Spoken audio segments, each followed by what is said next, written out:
Good morning, church. Otodini Jesu.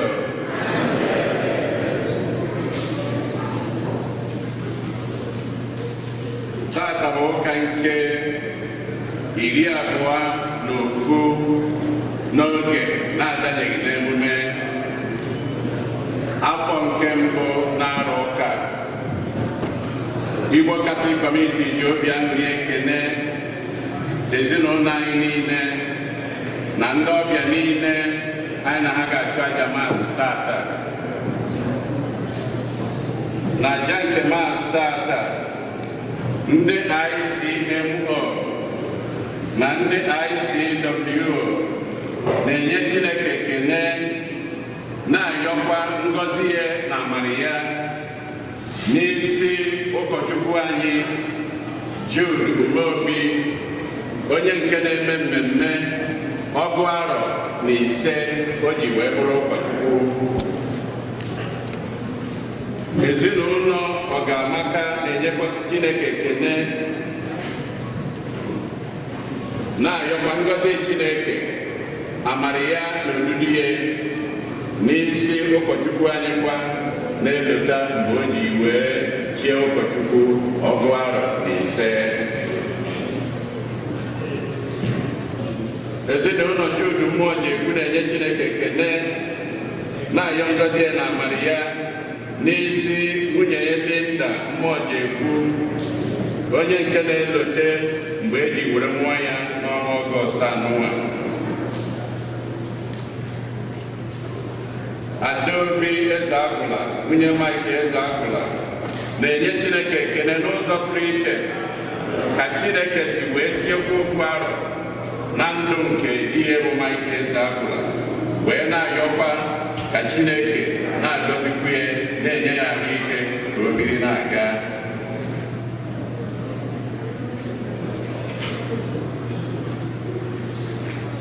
Ezinụlọ Ọgamaka na-enyekwa Chineke ekene, na-ayọkwa ngọzi na amara ya n'isi Bonieze Chukwu, onye nke na-elota wee ji were nwa ya.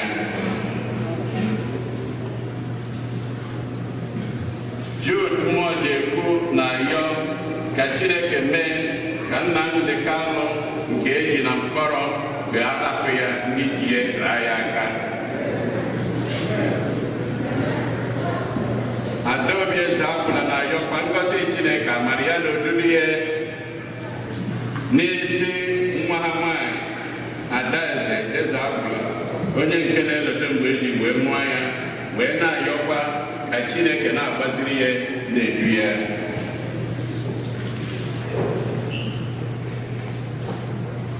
O si na Edith Chuke na ezinụlọ ya na-ayọkwa maka mkpụrụ obi nwa ha nwoke Valentine Izichukwu Chuke. Helen duru ihe sie na ezinụlọ ya na-ayọ maka mkpụrụ obi Hilary ihe a na-achọ, Edwin ihe a na-achọ, Felicia ihe a na-achọ, na Kevin Nwangwu ihe a na-achọ. Kate Okoye na-ayọkwa maka mkpụrụ obi nwanne ya nwoke Charles Onyeluchi Ibe na Sabina Oji.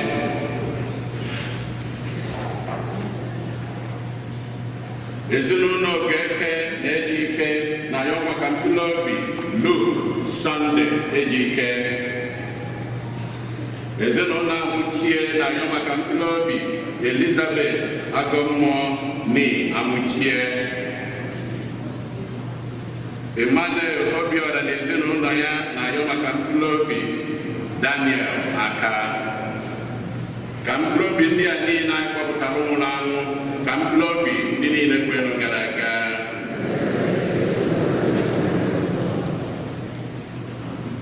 Onye isi nchụaja na aja nke maasị tata bụ ụkọchukwu anyị Jude Umeobi. Kịta ka anyị were aṅụrị n'okwukwe tiekọta ọnụ n'okwukwe.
iri afọ abụọ na ise amụjuru echi ụkọchukwu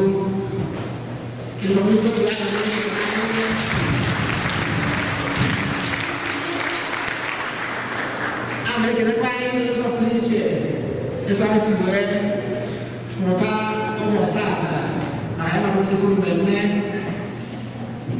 anyị tanye ngọzi nke Chineke n'isi anyị niile ka Chineke mepụrụ anyị ụzọ lebere anya azụ oge nche site na Kristi onye nwe anyị. Ụmụnna aka anyị gbado onwe anyị nke ọma maka nnukwu emume nke Eucharisti ha site n'ikwupụta njọ anyị.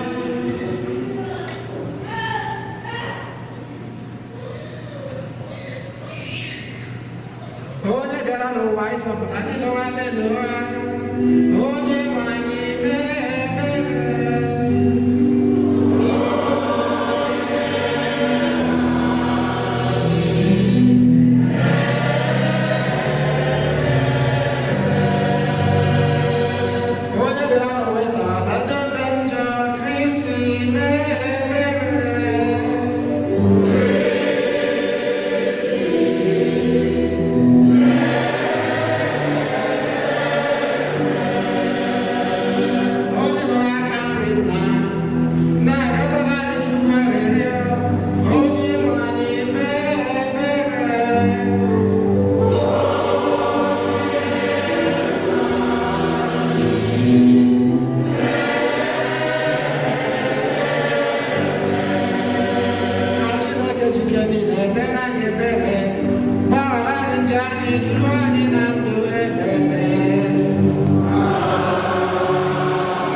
site na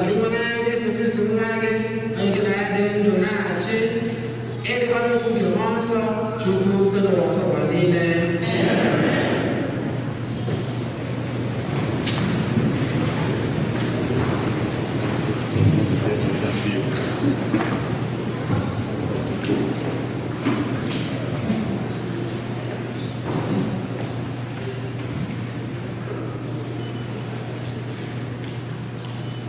Ihe ọgụgụ ewetara n'akwụkwọ onye amụma Aịzaya.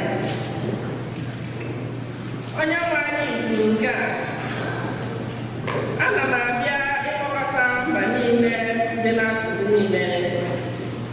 Ha ga-abịa wee hụrụ ebube m.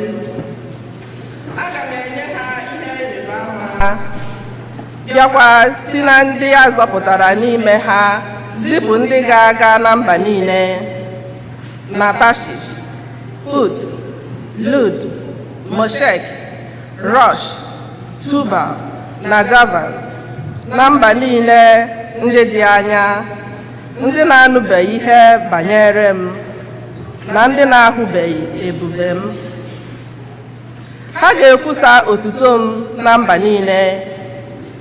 Ha ga-esi na mba niile duru ụmụnne unu niile dịka onyinye ha butere Onyenwe anyị. Ha ga-eduru ha n'elu ịnyịnya, n'ụgbọ eji ịnyịnya adọkpụ, n'elu akwa, n'elu nwa ịnyịnya na n'elu enyi ọzara, wee dute ha n'ugwu nsọ m bụ Jerusalem. Ọ bụ Onyenwe anyị kwuru nke a. Ọ ga-adị ka otu ụmụ Izrel si ejiri efere dị ọcha buru onyinye ha na-ebutere Onyenwe anyị n'ụlọ nsọ ya. Onyenwe anyị kwuru sị, aga m esi n'etiti ha họrọ ndị m ga-enye ụkọchukwu na ndị na-ejere m ozi n'ebe nchụaja m. Okwu nke ose bụ ụwa. Abụ ọma na azịza ya. Ihe anyị ga-aza bụ, gaanụ na mba niile kwusawanụ ozi ọma.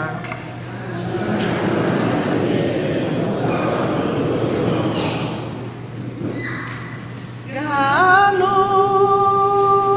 na mba niile kwusawanụ ozi ọma m. Gaanụ na mba niile kwusawanụ ozi ọma m.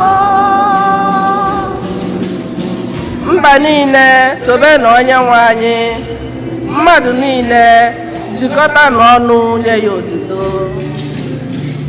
Ozi ọma m bịanụ na mba niile kwusawanụ ozi ọma m.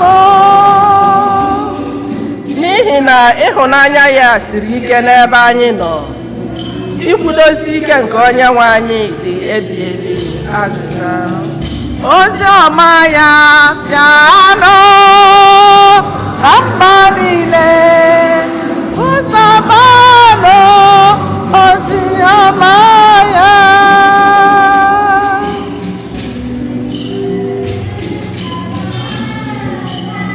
Ihe ọgụgụ ewetara n'akwụkwọ edegara ndị Hibru.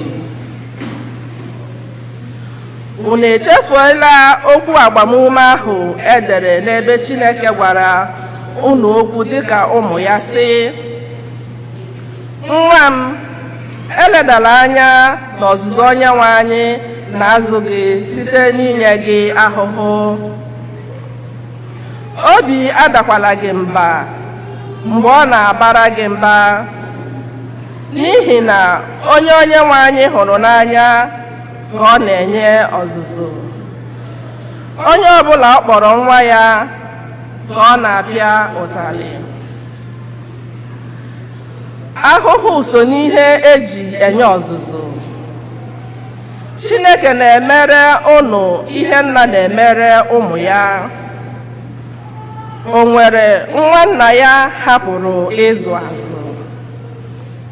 ọ bụ ezie na ọ na-ewute mmadụ n'obi oge a na-enye ya ahụhụ, ọ naghị atọ obi ụtọ ma ọlị, ma emesịa ọ na-amịta mkpụrụ nke udo na ịdị mma n'ebe ahụ agụnyere ya. Ya mere, setịpụnụ aka ụnụ ahụ ike gwụrụ, guzosie n'ike n'ụkwụ na ahụ na-ama jijiji, debe ụkwụ ụnụ n'ụzọ ziri ezi, ka ndị na-adịghị ike hụ ụnụ. Ọ bụrụ na ha esoro ụnụ, ha ga-adị ike. Okwu nke ose bụ ụwa.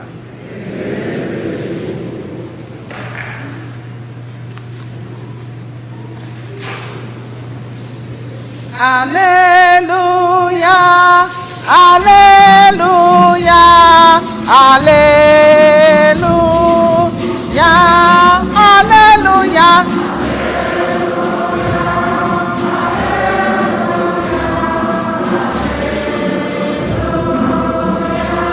Hallelujah.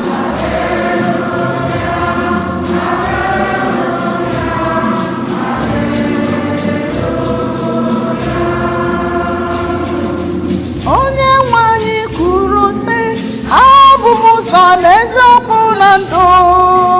O nweghị onye nwere ike ịbịakwute nna m belata m sitere n'aka m. Hallelujah, hallelujah, hallelujah, hallelujah, hallelujah, hallelujah, hallelujah, hallelujah, hallelujah.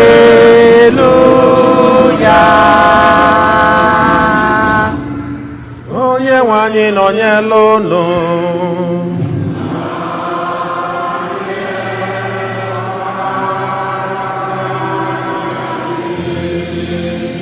Ihe ọgụgụ nke a si na ozi ọma dị ya sọ nke Luku dere.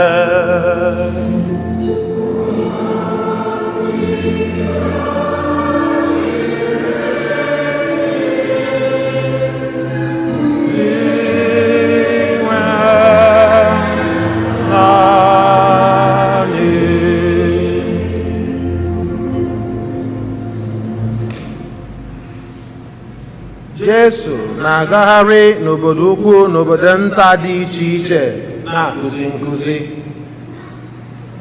Oge niile ahụ ọ nọkwa n'ụzọ o si na-aga Jerusalem.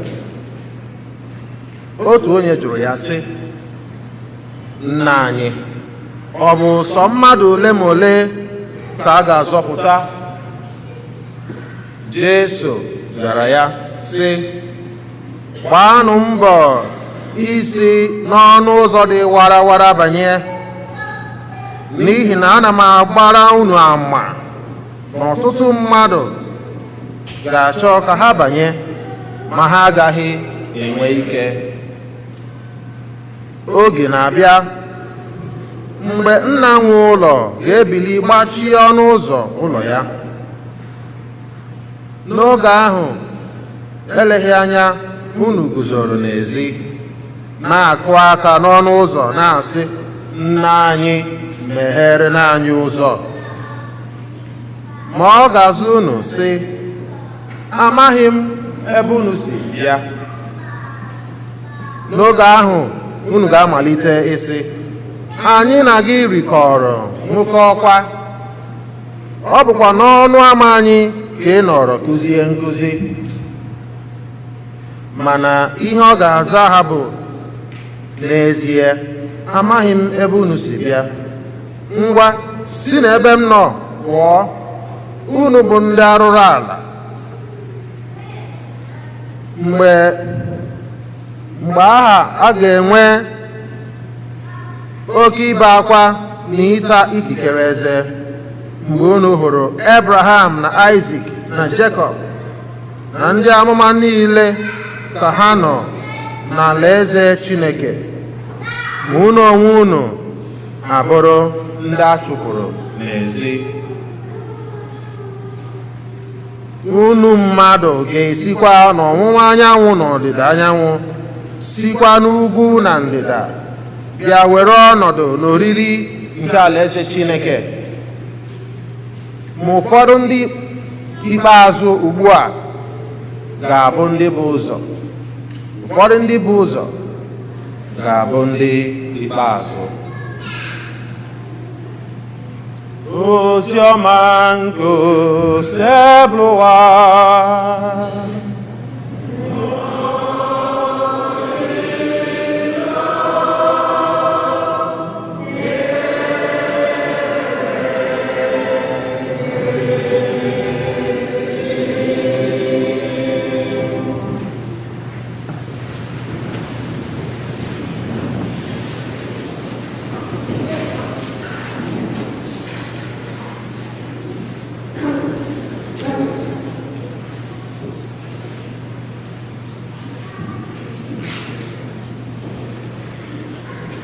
Ana m n'anya na time unu ma na ife a na-eme m ọ na-abụ o mewe m ọ da ekweche m malụ ebe nọ, so n'ọnya ka m ji wee na-anya na time.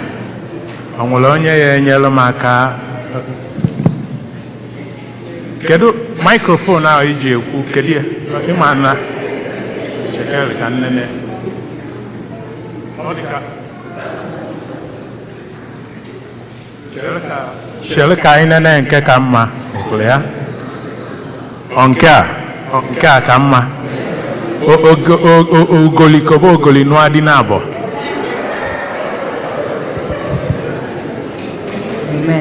Amen. Amen.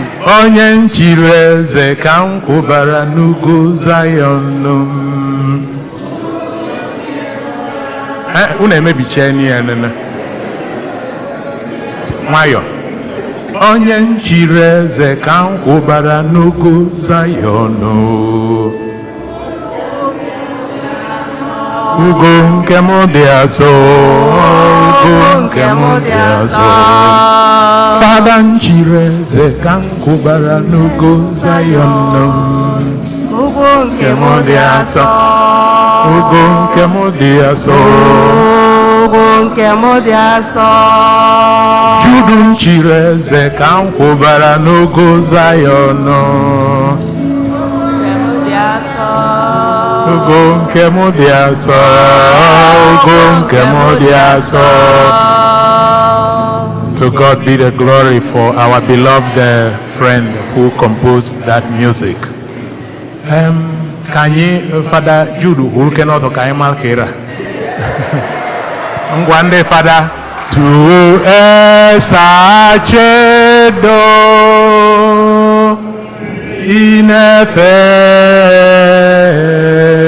inefenu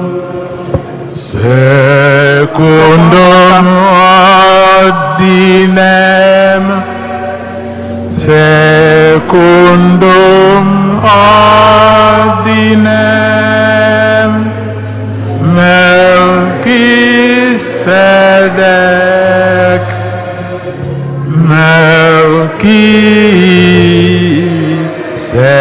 Melchizedek.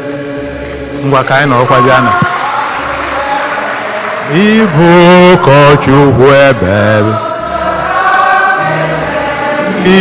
Melchizedek, sọrọ nke Melchizedek.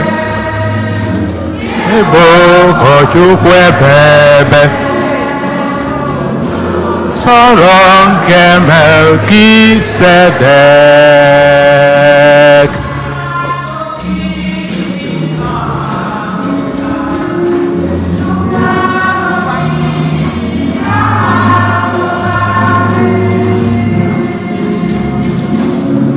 Ụkọchukwu ebere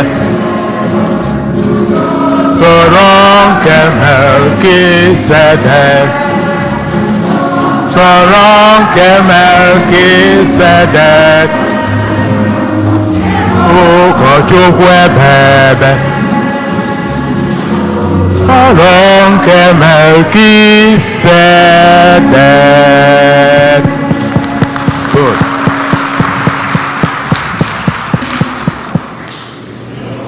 Amen.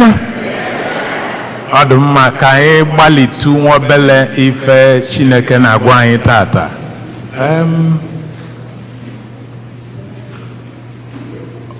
Ofu onye dịka ozi ọma si wee kwu bịakwutelu Jesu, kedu ife ọ jụrụ ya? Ọ mmadụ one ka a ya azọpụta? Ọ mmadụ one ka a ya azọpụta?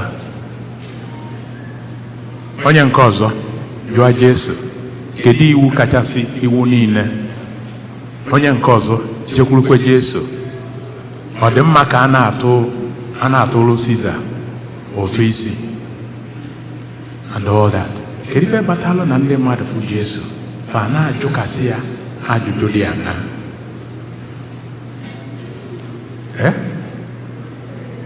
Onye nke a mmadụ one ka a ya azọpụta? Ọ bụrụ ka ị ga-esi zọpụta onwe ya na ọ bụ mmadụ one ma ndị a ya azọpụta fadụ mmadụ one?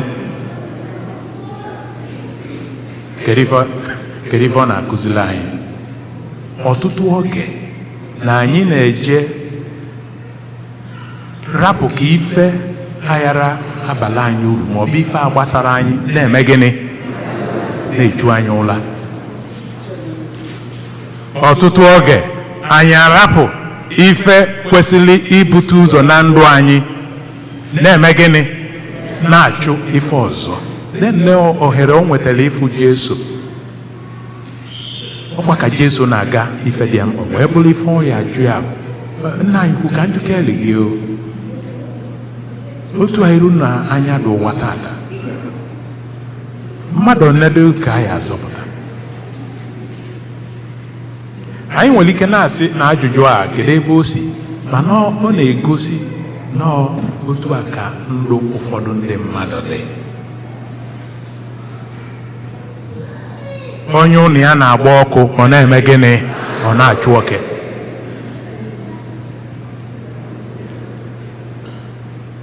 Ya bụ ofu nsogbu anyị nwere. So na ife anyị ji nwepụta ya dịka okwu nke mbụ bụ ka anyị ghọta mkpa ọ dị ịdị na-agbado anya n'ife ga-abala anyị uru, ndụ nke mmụọ na ezi mmekọrịta mmadụ na ibe ya. Ekpele mmepe nwere ife ọ lụjela aka ndị mmadụ enwere ike ịghọtasị. Ya bụ ekpele mmepe, o nwere onye ji ya? Ọnya ka iji? O English ka iji? O nwere onye ji nke Igbo? Ekpele mmepe, nwaanyị gụwala anyị ya, the collect.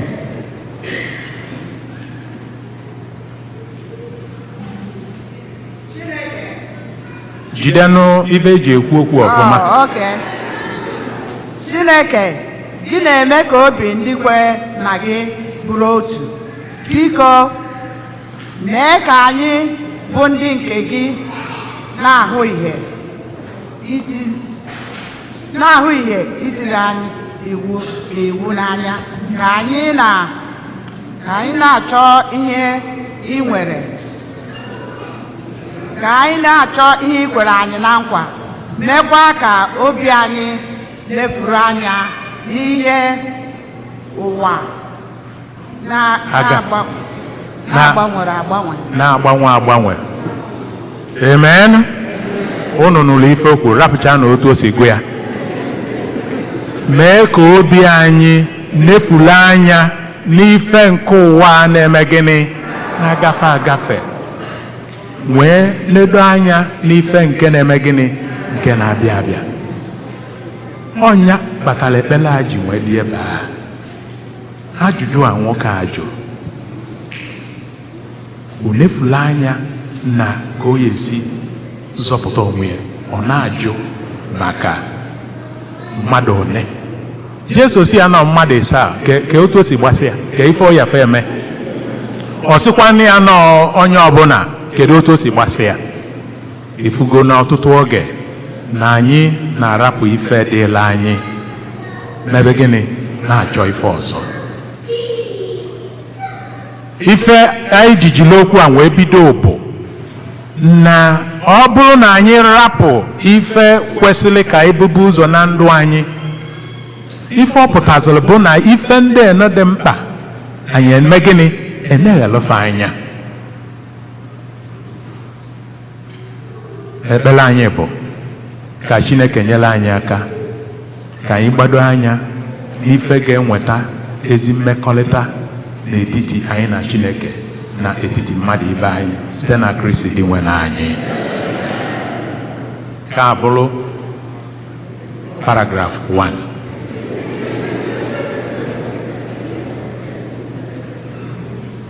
Jesu wee sị na ya nụ, gbaa mbọ ka isi n'ọnụ ụzọ mere gịnị dị walawala wee mee gịnị wee banye. Ebe a ka okwu dị, ọnụ ụzọ dị walawala.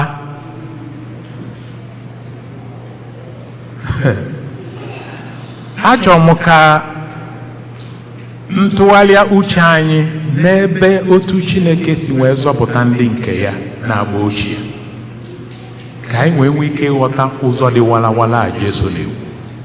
Ọkwa unu maalụ na Jesu na Chineke nwere ike isi ndị nke ya si na ebe unu bụ oru mee gịnị pụọ na enwere nsogbu ọbụla. Chineke nwere ike ime ya, mana o dulufe n'ụzọ mere gịnị dị walawala. Ama m n'ụzọ dị walawala ọnụ ụzọ eluigwe, aga m na-eso ya. Unu afụla ya? Unu nọzikwa ya? Kedụzi ife bụ ya bụ ụzọ dị walawala? Ebe a ka okwu dị. Kedụzi ife bụ ya bụ ụzọ dị walawala? Nke ọzọ, kedu ka anyị ga-eji wee so ya bụ ụzọ dị mere gịnị dị walawala? Ife ọgụgụ nke abụọ wee tiwe anya gbaa ụzọ gịnị ụzọ afụfụ. Amen. Ụzọ dị walawala bụ ife ọgụgụ nke abụọ kọwara anyị, bụrụkwazị ife hallelujah verse na-alụtụ aka. I am the way, the truth and the life. No one comes to the Father except through me. Ụzọ adị walawala bụ ụzọ eziokwu, ụzọ ndụ, ụzọ nke ife. And nwere onye nwere ike isi ya bụ ụzọ ma ọ bụrụ na ọ dịrọ nkwadebe ịta afụfụ dịka ife ọgụgụ nke abụọ si wee mee gịnị si wee kọwa. Strive to enter through the narrow gate, for many will try to or attempt to, but they will not be strong enough to do so.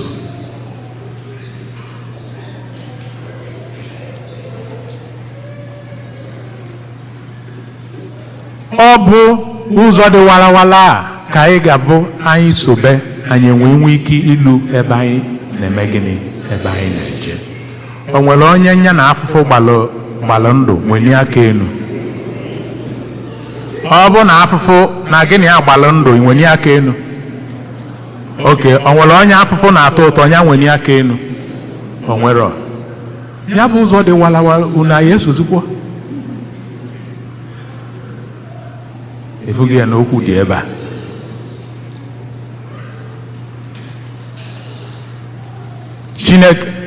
Chineke kpọrọ anyị ka isi ụzọ dị walawala. Ọ na-enyekwazi anyị ya bụ gracia anyị ga-eji wee mee gịnị anyị wee so onye. Anyị nọ na that track road for ụzọ dị mere gịnị dị walawala, narrow gate. We are on the track road. Onye ọ na-akụpụ ụlọ onwe ya aka.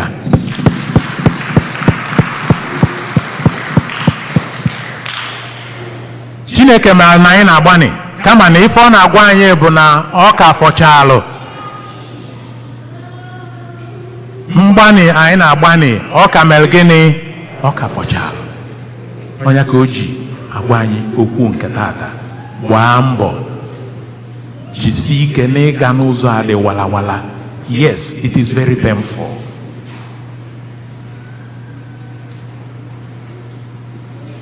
Discipline is very hard, and at the time of discipline it is difficult to endure, but at the end that person trained by discipline will enjoy the fruits of discipline. Amen. The fruit of discipline is that you find yourself in heaven.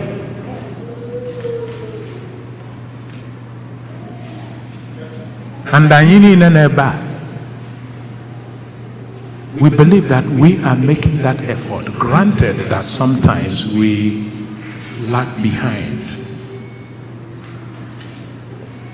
Father Jude Mobi na eme ili aro ebuani se ojumweshi, Father, that was not without discipline. Gano nambani usabano ozioma nyako neme eri gini. Father Jude odele fele ofifeli isi osimba yani ife neme onye na api okwa okwa okwa ko okwa unu kana api okwa unu adapizi n'okwa ebe a unu kana api onye ndị na-api okwa ebe a nwere na aka enu ka unu fozi anụ ka ezi unu na-eli nke apịla apị olili adịrọ ọnụ nkafia so na ka ifu the fruit of discipline ka anyị ghọtakwe ife bụ iso ụzọ dị mere gịnị dị walawala.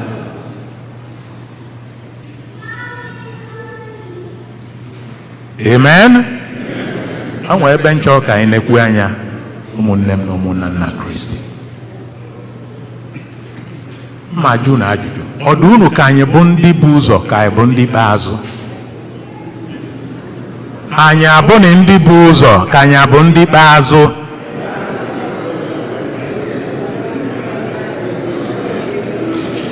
Esemokwu ada nke a karịrị anyị nke a karịrị anyị. Oke, ndị si na anyị bụ ụzọ nwere ihe na-aka enu. Oke, mmadụ one ma one. Oke, ndị si na anyị ikpeazụ ngwa nwere ihe na-aka enu.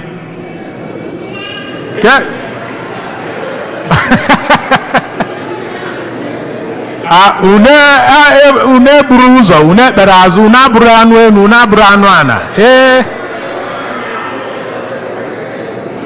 Nwaanyị gada ebe ịkwụ akwụ. Nwaanyị asị egwu.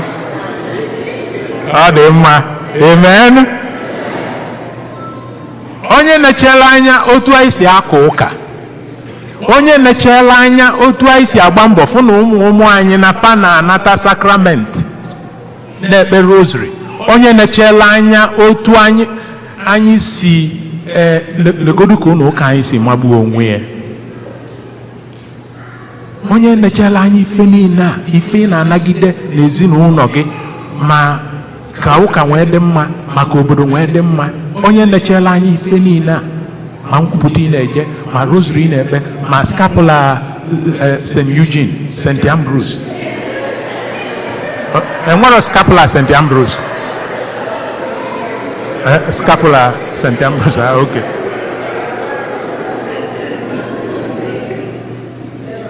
Oke efifi ị nọ na ya, nke ụtụtụ ị nọ ya, nke mgbede ị nọ ya, nke anyasị, nke ị na-eje gadi ya, ọ na-eje nke anyasị. So ife niile a ka anyị emecha anyị aka ekpeta azụ.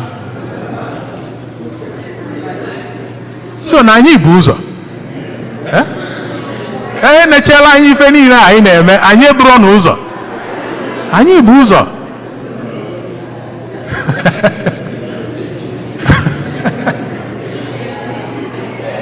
Mana onye ka Jesu sizi n'ụbọchị ikpeazụ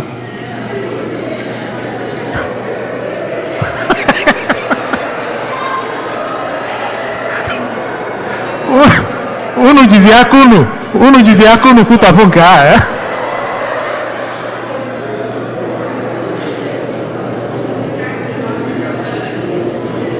Unu enekwana m anya ka mụ na-ekwu nọ ife a bụ okwu Jesu ka anyị na-atụgharị, ọ bụrụ m tupu ịlụba m aka ma ọ lụọ m anya. So ife ga-emezi n'ụbọchị ikpeazụ na anyị nwa bụ ụzọ ya ekpeta azụ bụ na ya bụ iso ụzọ dị walawala na anyị jụrụ ya mee gịnị? Jụwa isi.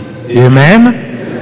Ifugo ife o ji dị mkpa na ụzọ dị walawala bụ ụzọ afụfụ, ụzọ nnagide, ụzọ eziokwu, na anyị mere gịnị? Kwụsịrị ike na ya. We already on the track road. Ifro ife Jesu gwara fa si n'ebe nnọ pụọ, amara m ndị unu bụ. N'elu certificate nji nata olili Jesu, ịma na ndị mmadụ rili nne, so look at my certificate. Ne nke nji gba akwụkwọ, ne nke nji chi fada. Jesu certificate a ifre and original. I have even pre-baptismal certificates. Jesu kedozi anyị bụ ndị a, anyị bụ ndị, in fact, ndị mụ na mmiri Chukwu erikeno, ndị mgbala akwụkwọ dịka fada erikeno. Anyị bụ na ezi nne na ezi nna dị, anyị wubere ya. Jesu ka ezi si ebe m nọ pụọ, amara m ndị unu bụ, amakwuru m ebe unu si eje. It is to avoid this kind of unexpected judgment that Christ invites us to do what? To go through the narrow gate. The narrow gate which involves love, forgiveness, standing by the truth, defense for human life, and justice. Humility. You see why it is the hard way, the only way. Ka Chineke nyere anyị aka ka anyị nwee ike ife ya n'ime mmụọ na gịnị? Eziokwu. Ọkwa ya ga-enyezi aka ife ọgụgụ nke mbụ enwee batazia, anyị wee nwee ike idubatalụ Chineke ndị ụmụnne anyị dịka onyinye kwesịrị Chineke n'onwe ya. Ọ bụrụ na ife Chineke anyị na osiro n'ime mmụọ na eziokwu, then o nwero ka anyị ga-eji nwee ike ịtọghata gịnị? Ndị ọzọ dịka ife ọgụgụ nke mbụ si wee lụtụ aka. Anyị na-ayọ Chineke ka o nyere anyị aka mbọ niile anụ anyị na-agba, ka ọ ghara ịbụ kwachacha aka mee gịnị? Ka ọ ghara ịbụ akwacha aka eme gịnị? Ka efem Chineke anyị bụrụ nke ime mmụọ na gịnị? Ka ọ ghara ịbụ sọsọ nke certificate. Amen. Ka a na-ekwu ọnwa na-ekwu ibi ya, mmekọrịta gị na di gị, gị na nwunye gị, ọ bụ nke ọnụ nkịtị ka ọ bụ yes, we are married, but there is this a great sense of alienation. Anyị na-agbadata. Marriage gị ọ bụ with deep sense of alienation, ife abụ ka a na-apach. Okay n'aka, or because you want to please him or her. Na njezo ụka kịta enwere ike ọgba m alụkwaghị m maọbụ mgbe anya alụkwaghị m. Ọ bụrụ ife Chineke na-esiro n'ime mmụọ na gịnị? Eziokwu. Ọkwanye ya ka anyị abụ olu ụbọchị ikpeazụ ị na-asịsị n'ihi mmezughị ife niile. Ka Chineke nyere anyị aka chekwaba anyị wee gbaa anyị ume otu o mere ka anyị buru ụzọ tata, ka anyị bugide ụzọ wee lue na gịnị? Isi njedebe. Otu afara Judu na-eli olili o ji nwee arọ 25 ka o ligide olili a wee lue na eze nke Chineke. Ife ndị a ka anyị yọrọ site na Kristi dị nwe na anyị.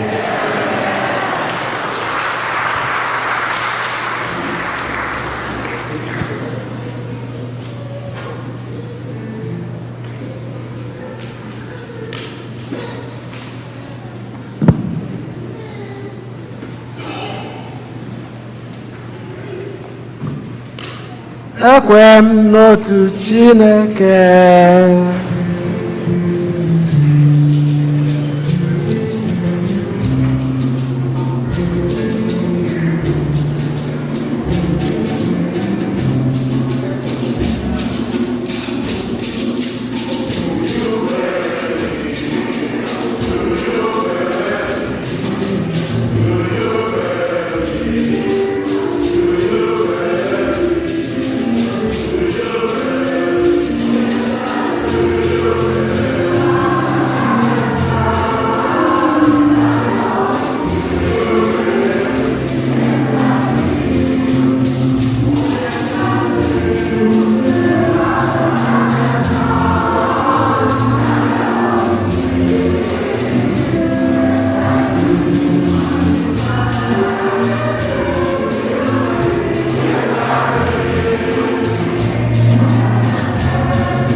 ebele nke anyị bụ ndị kwere nụ ka anyị kọsara Chineke mba anyị dị iche iche.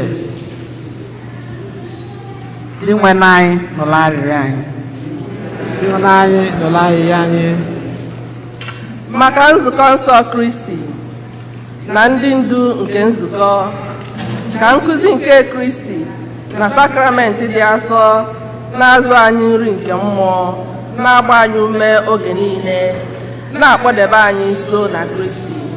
Anyị arịọ gị dị nwenụ. Maka ndị gbagara ọsọ ndụ n'obodo ọzọ, ndị achụpụrụ achụpụ n'obodo ha, ka ha nwetakwa ebe obibi ọhụrụ, ka ha nwetakwa agbamume na olileanya maka ọdịnihu, ka Chineke mee ka ha jikọtakwa ọnụ birikwa n'udo. Anyị arịọ gị dị nwenụ.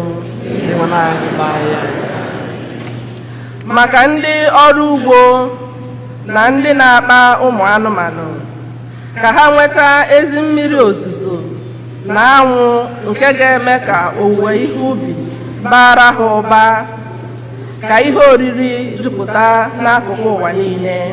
Anyị arịọ gị dị nwenụ. Maka ụmụ akwụkwọ na ndị nkụzi ha, ka ha were eziokwu nke Kristi mere ebe mmụta ha na amamihe ha gbadoro ụkwụ n'afọ akwụkwọ ọhụrụ na n'oge niile. Anyị arịọ gị dị nwenụ. Maka ọgbakọ okwukwe anyị, ka anyị ghara ịtụfu okwukwe anyị n'iso ụzọ nke dị nwenụ, kama ka anyị mụta obi umeala na ndidi site n'iso ụzọ nke dị nwenụ. Anyị arịọ gị dị nwenụ.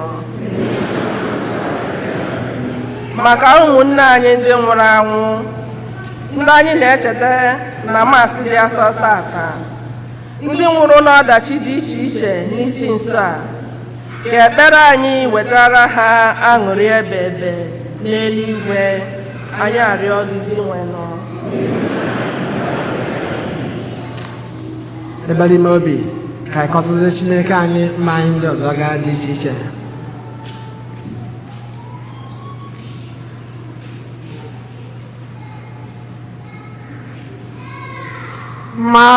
Maria Kichedani libere corremere legge Gesù quena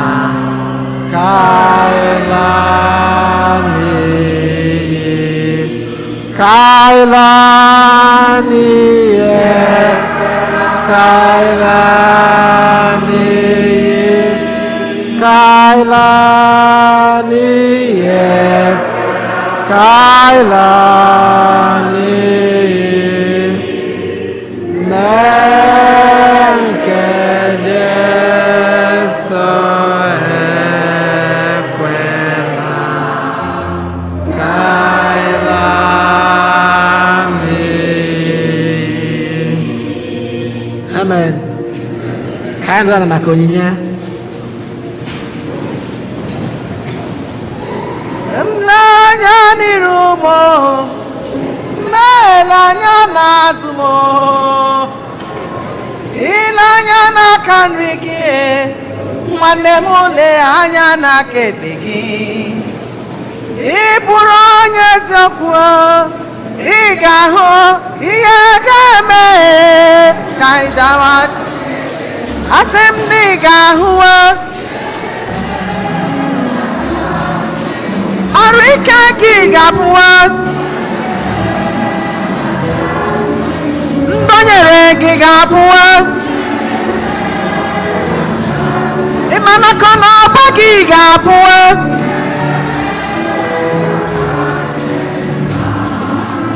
Jaa Chineke ma, nwanne jaa Chineke ma, jaa Chineke ma onye nwere ndụ, jaa Chineke ma. jaa Chineke mma onye ọ gọziri jaa Chineke mma jaa Chineke mma onye o nyere ọmụmụ jawa Chineke asị m na ị ga-ahụwe asị m na ị ga-ahụwe asị m na ị ga-ahụwe arụ ike ka ị ga-apụwe ndị o nyere gị ga-apụwe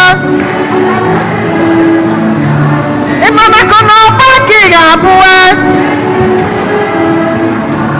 asị m ezinụlọ gị ga-apụwe ọrụ ị na-arụ ga-apụwe ọgụgụ ụmụ gị ga-apụwe ọ na-eje ije bata ihe ga-eme nwanne m ka jawa Chineke mma jaa Chineke mma nwanne m jaa Chineke mma jaa Chineke mma enyi m jaa Chineke mma jaa Chineke mma onye ọ gọziri jaa Chineke mma jaa Chineke mma onye nwere ndụ jaa Chineke m asị m na ị ga-ahụwe asị m na ị ga-ahụwe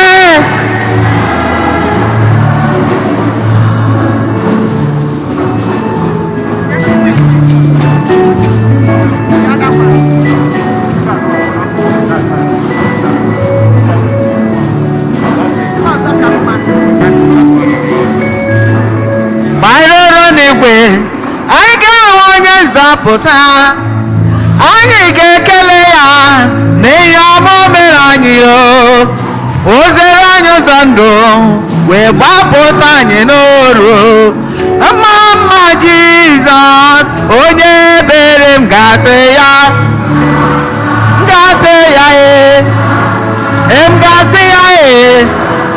onye nwanyị anyị na-ekele gị anyị na-aja gị mma mma mma ewo mma mma Jizọs onye m ga-asị ya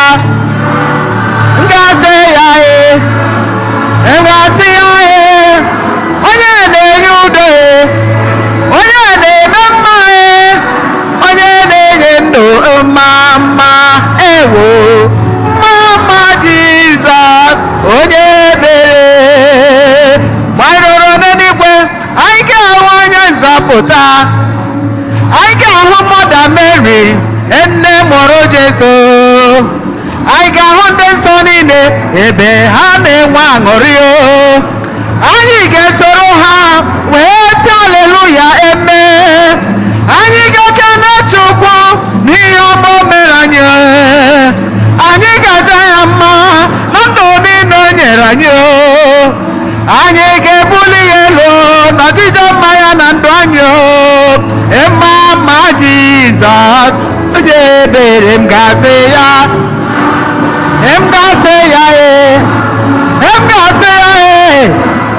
onye na-eme mma anyị na-ekele gị anyị na-aja gị mma mma ị ga-asị m etela ya ọ ga-emere m ihe ọ na-emere m ị ga-asị m onye na-eme mma emewere m ihe m na-arịọ ọnụ ya ị ga-asị emere m ihe ọ na-emere m ọsọpụ n'igwe na mewere ụmụ mma m na-arịọ ya ị ga-asị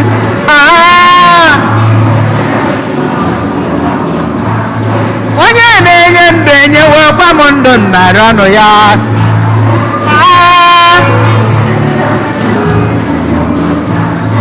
ikekwa bọmba emewere m ihe m na-arịọ ọnụ ya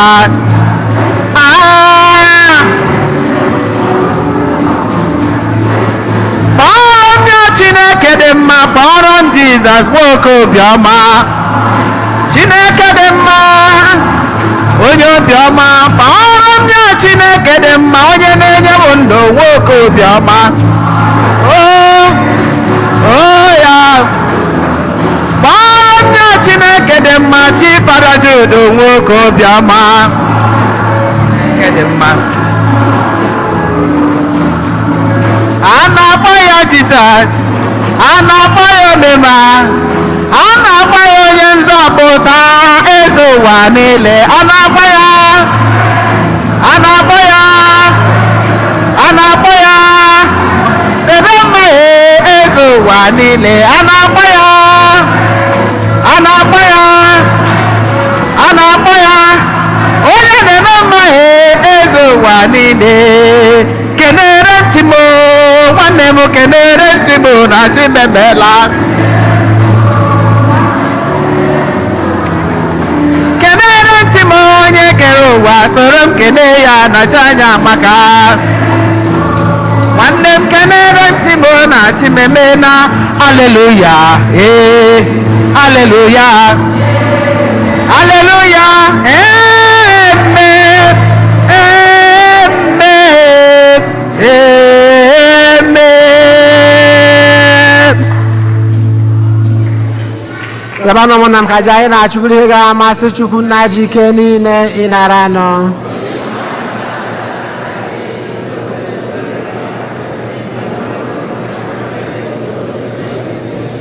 Amen.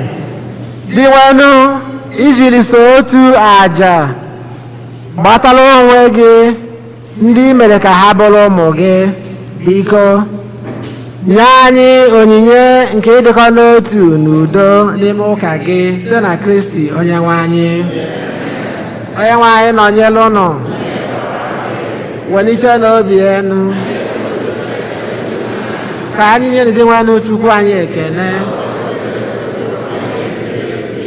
O kwesịrị ezi bụrụkwa eziri ezi na-azọ ndụ na anyị ga-enye gị ekele oge niile na ebe niile, o nna dị nsọ, Chineke ji ike niile, onye dị ụwa ta ụwa site na Kristi dị nwere anyị, onye sitere n'obe ya na mbilite n'ọnwụ ya zọpụta anyị na njọ na ọnwụ ebebe, sitekwa na ya gbabata anyị n'ọkwa dị otito nke anyị ji bụrụ agbụrụ ahụtara ahụta, ndị nchụaja nọ n'ọkwa eze, mba dị nsọ, ndị Chineke nwetara onwe ya, ka anyị bụ ndị siri n'ọchịchị gbabata ihe nke gị dị ebube, na-ekwupụta aka ọrụ gị n'ụwa niile.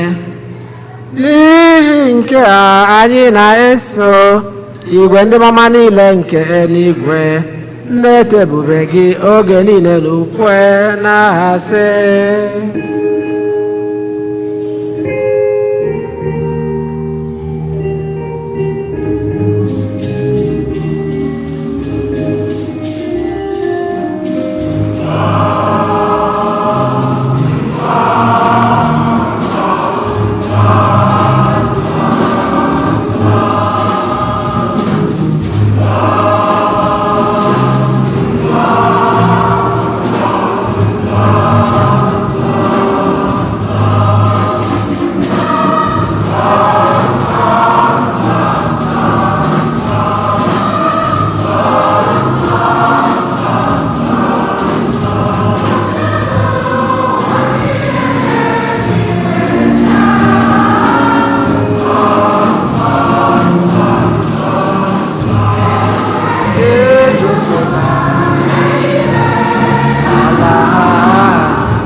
nna dị nsọ ezie o kwesịrị ekwesị etu ihe niile ikere si eto gị site na Jesu Kristi nwa gị bụ di nwere anyị na site n'ike nke mmụọ nsọ ị na-enye ihe niile ndụ na-edo ha nsọ na ndụrụga ndụ niile ị naghị ahapụ ịgbakọbara onwe gị ndị mmadụ ndị ga na-achụnyere gị aja zuru oke bido n'ọwụwa anyanwụ ruo n'ọdịda ya. Anyị ebunye gị onye ndị a ose bụrụ ụwa welu ume anọ na-ayọ ka ido ha nsọ site na mmụọ gị ka ha wee ghọọrọ anyị ahụ na ọbara nke onye nwe anyị Jesu Kristi.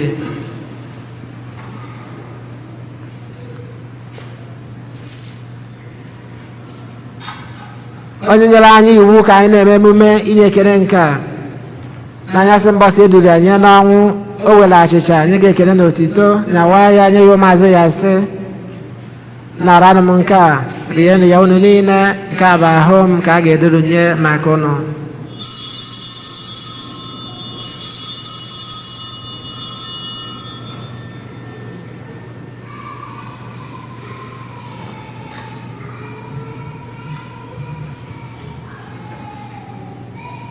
Etu ahụ ka o si mee mgbe ha richara nye anyị asị o buru iko mmanya nyekwa gị ekele na otito bunye ya ụmụazụ ya sị naranụ m nke a ṅụọnụ ya unu niile nke a bụ iko nke ọbara m nke ọgba ndụ ọhụrụ dị ebe ebe a ga-agba ya n'ihi unu na n'ihi mmadụ niile ga-ewe gbalụ njọ na-emenụ nke a na ncheta nke m.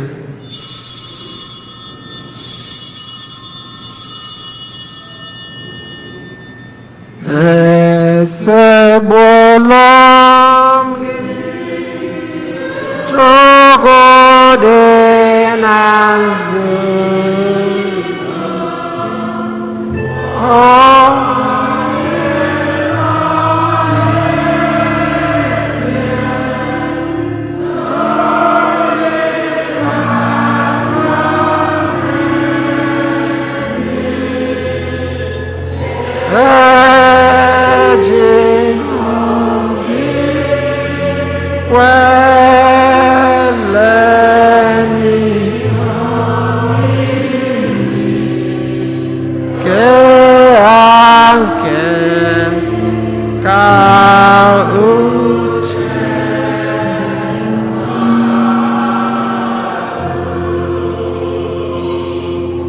O Chineke nna, ebe anyị na-echeta ahụhụ nke otu nwa gị ji gbapụta anyị na mbilite n'ọnwụ ya dị otito na ọnọgide n'eluigwe ya, ebe anyị nakwa na-eche mgbe ọ ga-abịa ọzọ, anyị were obi ekele tụnyere gị aja nke a dị ndụ, aja dị nsọ.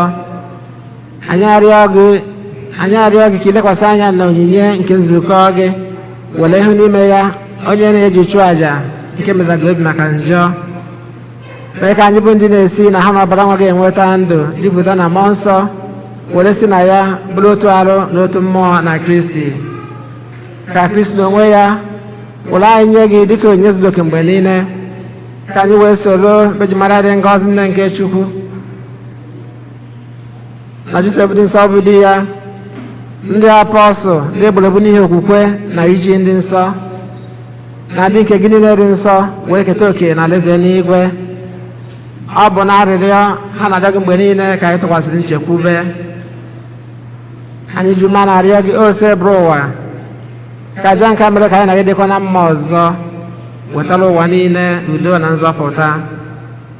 Anyị na-arịọ maka nzukọ gị nọ n'ije n'elu ụwa, maka nwa odibo gị nna anyị Pope Francis, bishọp anyị bụ Jose, maka ndị bishọp, ndị ụkọchukwu na ndị ụfọdụ gị niile na ndị niile Kristi ji ọbara ya wee gbatara gị, mee ka ha kwụsị ike n'okwukwe na n'ịhụnanya.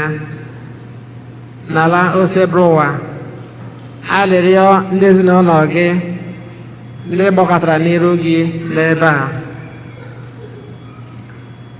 were ebere jikọọ ụmụ gị gbasara n'ụwa niile onye nwere obiọma, nabata n'alaeze gị ụmụnne anyị ndị nwụrụ anwụ na ndị niile ha bụgoro ụwa nke a ndị omume ha sọrọ gị.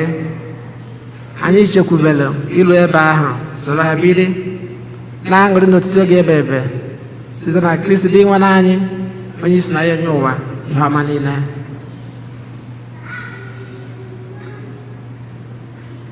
ihe niile ekere eke na-eso ya bụ Kristi, na-esikwa n'ime ya na n'aka ya, na-edikọ n'otu nke mmụọ nsọ, na-enye gị bụ Chukwu na jike niile nsọpụrụ na otito niile site n'ụwa tụ ụwa niile.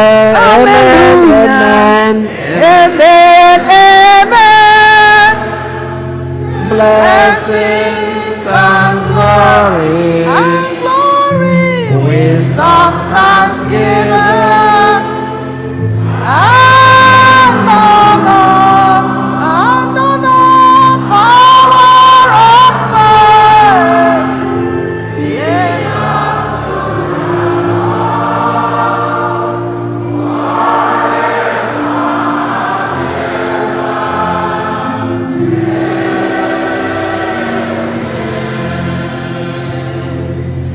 ụmụnna ka anyị were ebere na onye nzọpụta anyị kụziri anyị wee gbakọ Chukwu nna anyị nọ n'eluigwe, tụdụla aha gị, ọchịchị gị bịa, eme uche gị n'ụwa a ka esi eme ya n'eluigwe.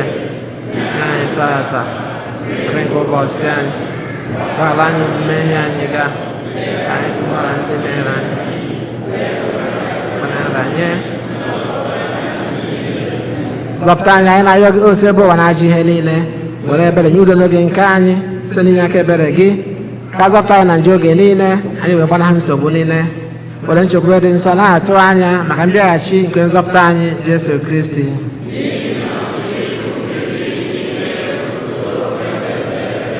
Onye nwe anyị Jesu Kristi, ngwa ndị apọstọl gị, udo ka m na-ahapụrụ n'udo nke m ka m na-enye ụnụ, elekwana anya na njọ anyị, kama lekwasị anya na okwukwe nke nzukọ gị, nye ya udo na ịdịkọ n'otu mgbe niile ka uche gị siri chọọ, gị bụ dị ndụ na-achị ebebe. Udo ngosi ebe ọ dịrị unu mgbe niile. Feela nwanne gị aka maka ekele nke udo. Peace.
lee nwa atụrụ nke Chukwu wee na-ekpochapụ njọ nke ụwa, ha nwere isi ọma bụ ndị a kpọrọ n'olili nke nwa atụrụ Chineke.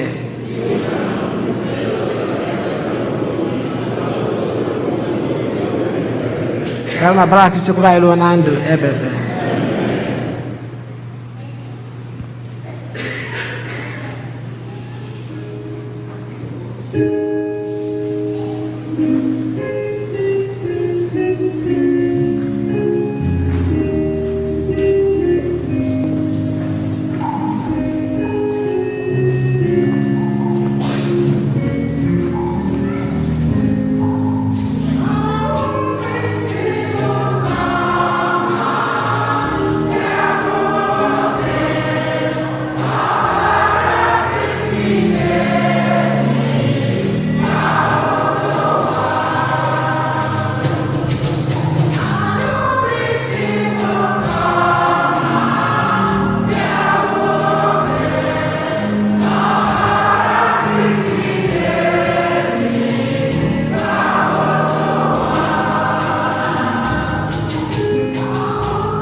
ka anyị rịọ arịrịọ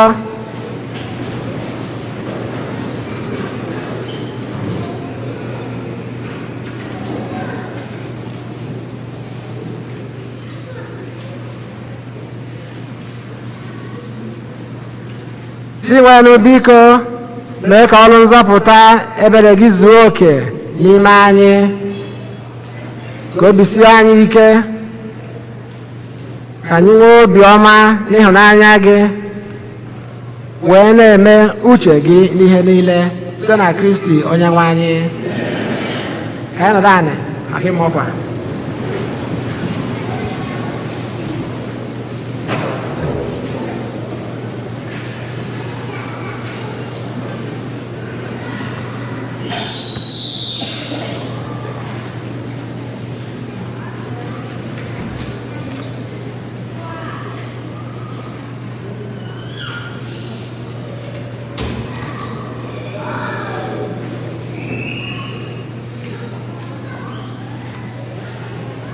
Anyị nwere obere ọkụ onemone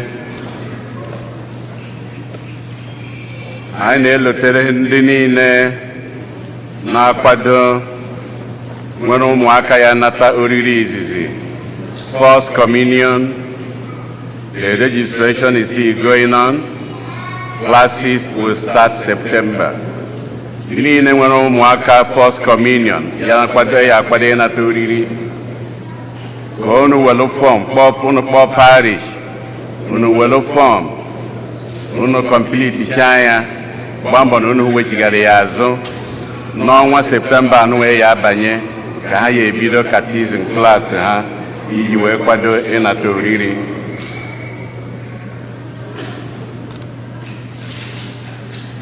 Anyị na-elotekwere ndị niile na Thanksgiving ka anyị na-eme monetized bazaar anyị na-eme n'ọnwa Ọgọst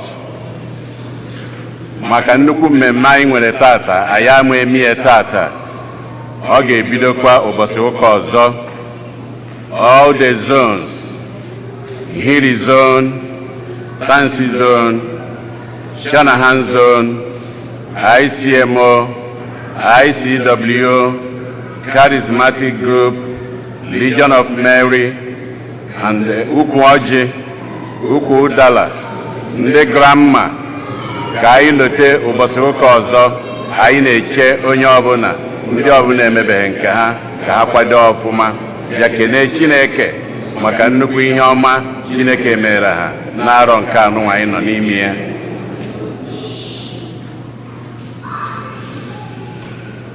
Tata bụ ụbọchị anyị na-eche eche. Today is the day we have been waiting, planning for, and expecting to be here. And today has come, and we are in the midst of it right now. We are here celebrating with Father Umobi his 25 years of his priesthood.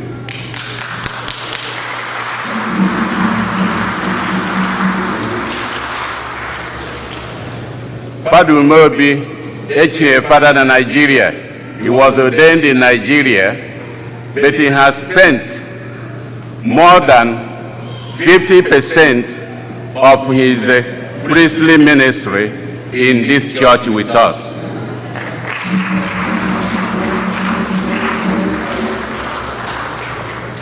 So, ihe niile chigoro ya fada n'ọgụ arọ na 15 ịgụba mgbe o jiri bịa ebe a anyị na ya wee nọlụ. Ọ karịgo ọlụ na Nigeria na ọ bụ nke anyị n'ụzọ abụ n'ụzọ ka anyị kụpụrụ na ya aka.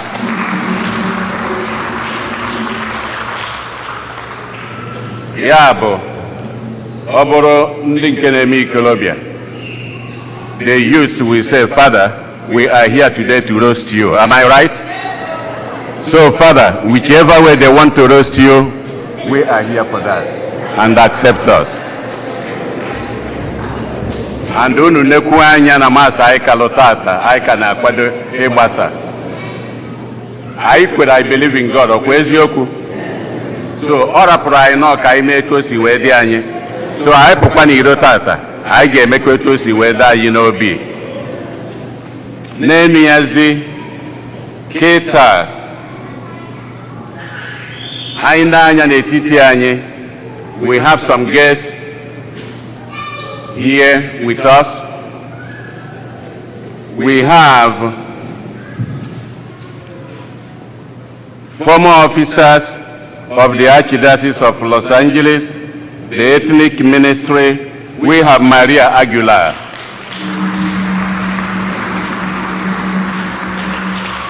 And then we have also Joanne Simon.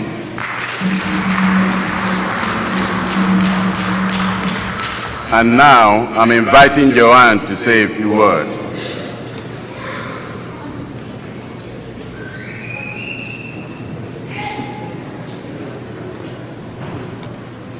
We can't do without our cell phones. This is a beautiful church. And I thank all of you for allowing Maria and I to join you in this Mass. Father Jude, you are a blessing to all of us, and may it come back to you 10 times.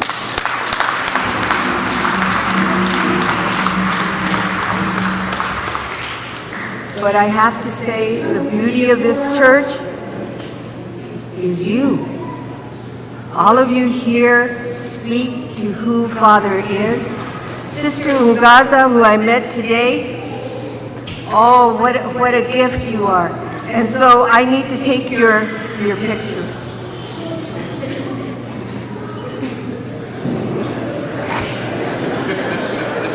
Okay, let me see the smile, please.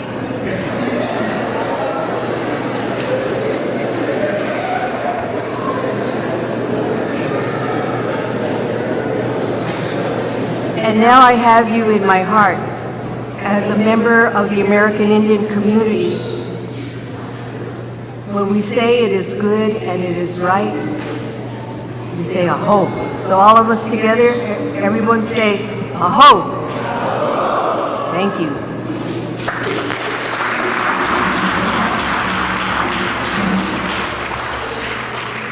It is a great pleasure and a blessing to be here with you.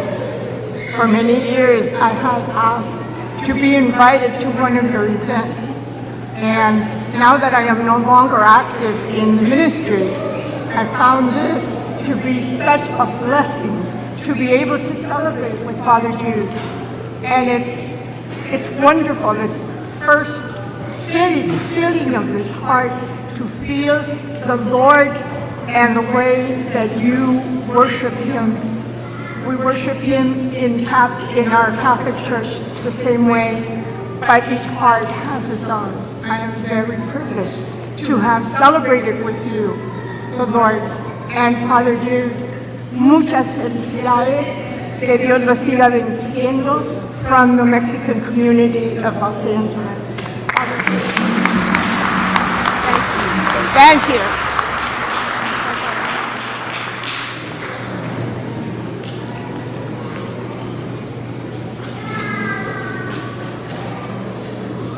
I'm looking around, I don't know if Andy Shaw is here. Andy, are you here in our midst anywhere? Okay, maybe he's on his way. Now I invite Dr. Amuchie from representing the Ikusa Igbo Catholic Communities USA. He has a message for us from Ikusa.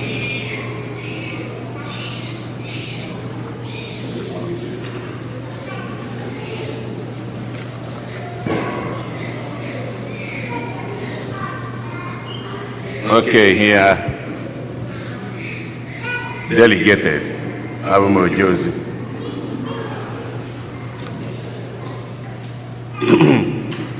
August 20, 2022, Reverend Father Jude Umobi, Chaplain, St. Eugene Igbo Catholic Community, Archdiocese of Los Angeles, California. Dear Father Umobi, on behalf of Igbo Catholic Community USA, Ikusa, we write to facilitate with you on the occasion of the 25th anniversary of your priestly ordination. We are delighted that the good Lord who called you for this special journey has led you this far. we have no doubt that he will lead you to the end. Father Mobi, please permit me to recognize that you hold a special place in the history of Igbo Catholic Community, USA. As the premier Igbo chapter, who led Ikusa through its first inaugural Mass of Formation in your parish in 2003, you set an excellent example that other Igbo chapters emulated over the years. You were not just the first priest, but have stayed on with Ikusa till the present day. And for that we say a big thank you. We will continue to pray that the Almighty God strengthens you as you walk in his vineyards. We also ask for your continuous prayer. Once again, congratulations and remain blessed. Dr. Clement Anyadike, Ikusa President, Father Romanus Moneke, Ikusa National Chaplain. Sign.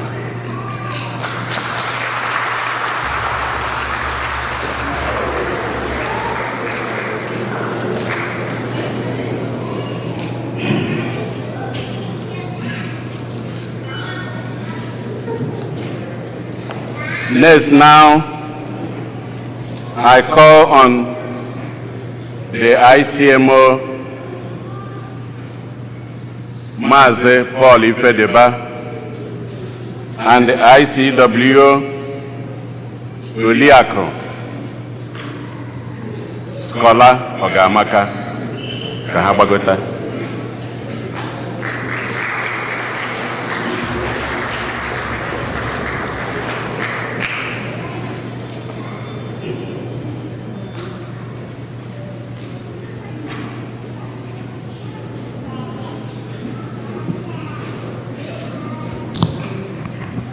Otito dili Jesu.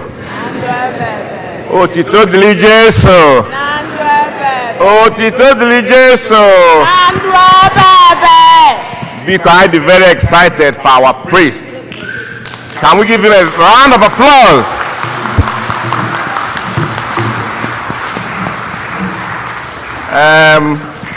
All Father in a very special way.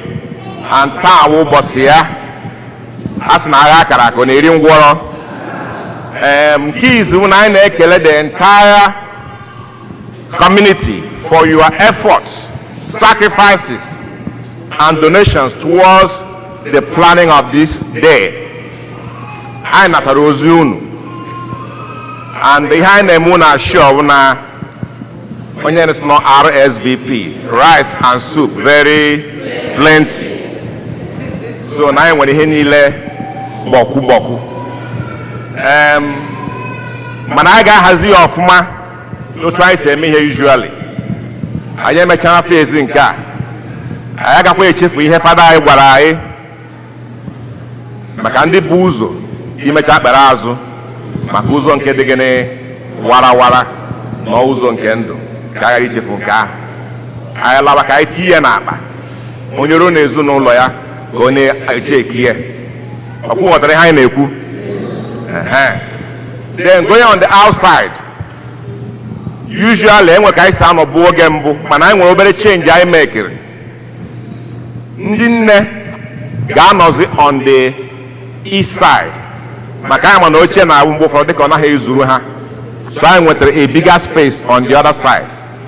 So and all the labeled. So bad who got to and when I get to school, I get to where not.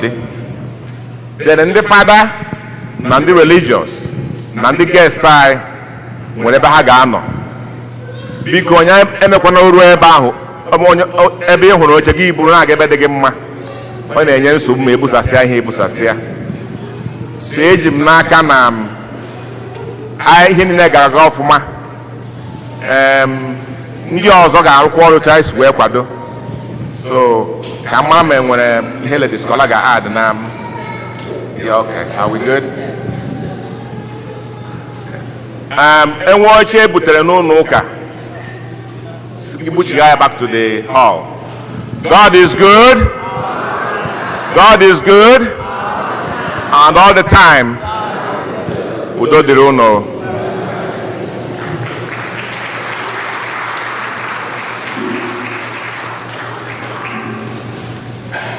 Ọ bụ na agbasa anyị na-ayọ anyị ese 2 or 3 pictures ebe a before anyị apụwa ilo anyị wee so usoro esi wee gwa anyị kịtazi anyị nwere oghere ikene ndị ụkọchukwu ndị nke nọ ebe a tata wee na-akpọnite onwe ha ọdamụnwa ji akpụ ya maka na abịa n'ụkọchukwu a na-enwe onye tọrọ onye na onye na onye esiro m etu ahụ aga mma akpọba onye nke m kpọnitere Fada Mbazi Igwe ka anyị kụpụrụ na ya aka Fada Ekenachi over there. Fada Kenneth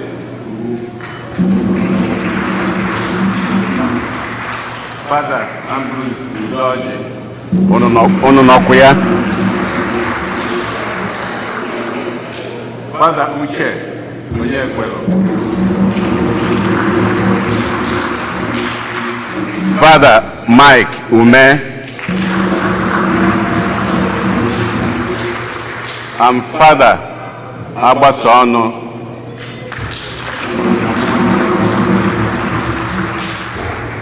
and must the list Makeku the list will be first up here and the first will be the list. So nyanwa have everything today. Onye isi anyị na-elekọta ya anya bụkwa the chief celebrant bụ onye anyị na-celebrate kwa tata Father Jude Umori.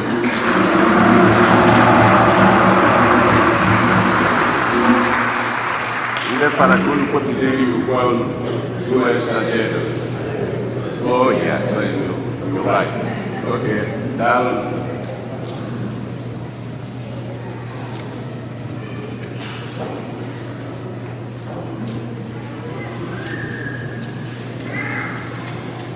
Tupu enye ngozi ikpeazụ ana m ekenekwa anyị niile ana m ekene anyị niile ndị fada na ndị parish anyị niile na ndị ọbịa ndị enyi anyị si ebe dị iche iche wee bịa maka mmemme nke ụbọchị tata amala m ka m ga-esi wee kene ụnụ ma na ọ Chineke ka m na-ayọ ka o ji aka ya wee mee gịnị wee kelere m ụnụ wee kwụọ anyị nche ụgwọ mmaji kwuru mmaji anyị si ebe a pụọ dịka ezigbo anyị aga n'ilo wee merezie emume ndị ọzọ wee na-aga n'ụbọchị nke tata daalụ nụrụ nne ka akụzi ọta wee gbasaa onye nwe anyị nọnyere ụnụ ka Chukwu ji ike niile gọzie ụnụ Nna na Nwa na Mmụọ Nsọ Nabanụ misa gwụsịgo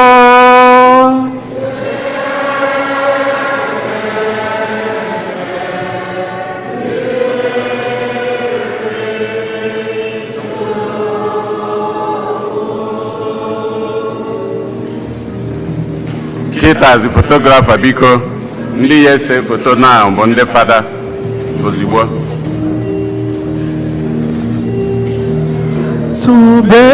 ọ bụrụ na ha sechaa ndị ọzọ ya eso ha ozugbo bụ ndị fada na ndị religious so ndị religious ebe ọ nọ na gbagotebe na ozugbo unu banye na the picture once esere nke a religious wherever you are please come up here for the picture.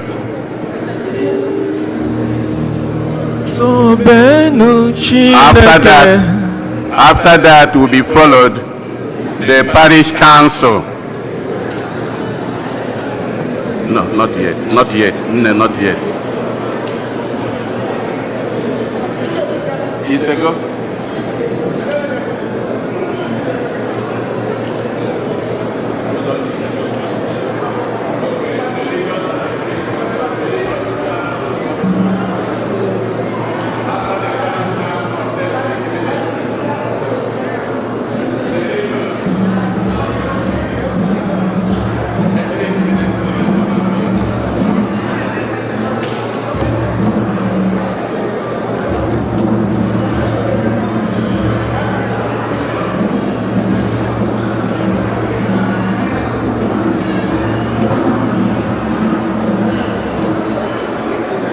After religious and the priest, ethnic ministry.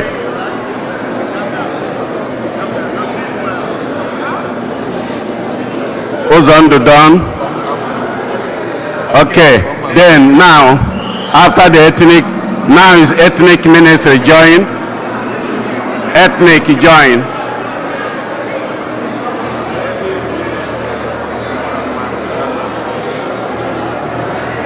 Ethnic ministry now. Ethnic ministry. After the ethnic ministry and the African American for evangelization, after them ICMO. ICMO. You will be next now. ICMO, come on. ICMO, come on. ICMO. Come on, ICMO. ICMO, join. ICMO. ICW, una kwado. ICMO. ICMO. ICMO. ICMO. ICMO. One more will be going. ICMO. Going. ICMO. Going. ICMO. ICMO. ICMO. Uzonda, you done?